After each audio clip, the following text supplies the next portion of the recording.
अस्सलाम वालेकुम संगाते हकीम साहब दी वीडियो चेक कराए जरा गौर नाल। मैं एक रन मुरीद आदमी हूँ, अभी भी बर्तन धो के आ रहा हूँ। ठीक है, मैं इससे प्यार करता हूँ, घर की सफाई मैं खुद करता हूँ, इसके कपड़े भी मैं खुद इस्त्री कर देता हूँ। देखिए जी, संगत जिवें कि तुसा वीडियो चेक की हो सी संगत गाल है हकीम हर गाल ते आदे माया रन मुरीद ते माया रन मुरीद। तू रन मुरीद ही न कर, तू इवें कर सब को रख भईवाल।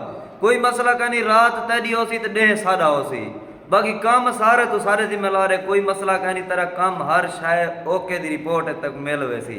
संगत तुसा कोई देसो हकीम साहब असा तेरे बर्तन धोसूं, असा तेरे कपड़े धोसूं, गड्डी धोसूं, सारे काम तेरे करेसूं। एक मक्खियां खमजन जिडो वालो मक्खियां बाकी हकीम साहब तू बाहर वाले टटे चाहते कर, घर तेरा कोई वास्ता कहना होसी। घर असा जानू तो सारा काम जाने, असा दू संगती जानू सारा काम जाने।